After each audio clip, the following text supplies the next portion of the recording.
Hello everyone, Captain Kirk here. So we are here to learn about each crew member of the Enterprise. So let's take an in-depth look at our beloved crew. Welcome to Starfleet Profiles. Hit that like and subscribe button, and then we will begin with Captain Sulu.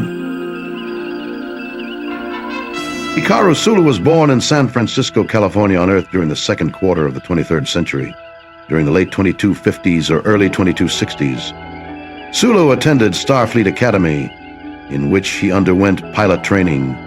Sulu began serving aboard the USS Enterprise under the command of Captain James T. Kirk in 2265. He began in the Sciences Division, serving as the department head for Astrosciences. That year he was present on the bridge as the Enterprise prepared to cross the galactic barrier. Following the ship's encounter with the barrier, he attended the staff meeting to discuss the effects it had on Gary Mitchell, as well as Mitchell's acquisition of new mental abilities. There, Sulu briefed that if you want the mathematics of this, Mitchell's ability is increasing geometrically. That is, like having a penny doubling it every day. In a month, you'll be a millionaire. By 2266, Lieutenant Sulu was a command division officer on the Enterprise and was the senior helmsman. That year, Sulu announced contact with an object approaching the Enterprise at light speed and attempted several evasive maneuvers before sounding condition alert and calling the captain to the bridge. After destroying the object, he attended a department heads meeting in the briefing room where they discussed their findings. As the encounter ensued, he coordinated with the engineering decks. In early 2266, Sulu, like the rest of the ship's male crew, became infatuated with Mudd's women due to the influences they conveyed from taking the Venus drug. Ooh, now that is hard to believe. Sulu was included in a 6-man landing party that conducted a survey mission on the planet Alpha 177. While there, he grew fond of a dog-like animal, but also complained of the planet's temperature, noting initially how it was nippy. Due to the Enterprise's transporter malfunctioning, which killed the creature, however, he, Leslie, and 2 other technicians had to stay a long while on the planet's frigid surface. As the surface temperature dipped to 20 degrees below zero, he reported back to the Enterprise. At 41 below zero, Sulu inquired if Captain Kirk could maybe find a long rope somewhere and lower us down a pot of hot coffee, before adding, "Rice wine will do if you're short on coffee." As the temperature reached 75 below zero, Sulu used his phaser to heat nearby rocks. He then decided to give room service another call, because the coffee's taking too long. When Kirk answered the call directly, Sulu took that a hotline direct to the captain, gave him the indication to inquire, "Are we that far gone?" Kirk assured him that he gave the rest of the crew the afternoon off and that he was simply watching the store before asking how landing party was doing down there. Sulu explained that they were doing lovely, except that the frost is building up, and that they were using hand phasers to heat the rocks, and that one of their 4 phasers had already quit. Sulu further pleaded to know if there was any possibility of getting us back aboard before the skiing season opens down here. Spock, who had just entered the conversation, told him to begin survival procedures, which Sulu understood as being from Spock's training program. As time continued to press on, the surface temperature reached 117 below zero, and leaving Sulu with little hope of further survival, the conditions made it no longer possible to clearly read the top indicator of the communicator as the cold was starting to penetrate it. Before his near to final words reported that there were 2 men unconscious. No time, no, can't wait, no time. Not long after this, the ship's transporter system was repaired, and Sulu and the 3 others were beamed safely back to the ship. A particularly bizarre experience Sulu had to face early in his time as the Enterprise's chief helmsman happened when he wasn't even on the bridge. One day, Sulu was working on his hobby of botany in the ship's botany section. When Yeoman Janice Rand came in with a tray of a food for the lieutenant, followed by a bizarrely acting crewman, Green Sulu became puzzled by the crewman's arrival, causing a frenzied reaction in a carnivorous plant whom he called Gertrude. His response prompted Green to quickly exit. Sulu, along with Rand, subsequently discovered the reason that the plant had acted the way it had, when they found Barnhart dead in a corridor with blotches on his face and all the salt drained out of his body.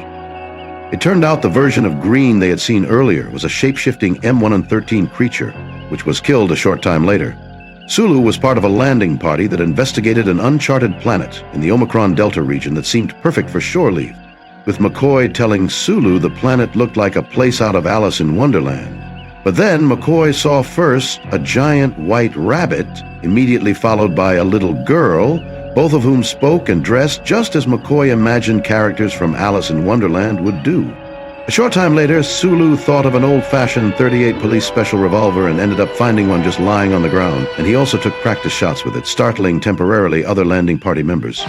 Due to his experience as a combat officer in 2267, Sulu assumed an authoritative role on the Enterprise bridge. Sulu was occasionally placed in temporary command of the ship. Me and Sulu always had a love-hate relationship. We just never saw eye to eye. However, we both mutually respected each other over the years. We just avoided each other in the cantina, a place I know existed on the Enterprise, as I was off sick when we were taken on a tour of the ship.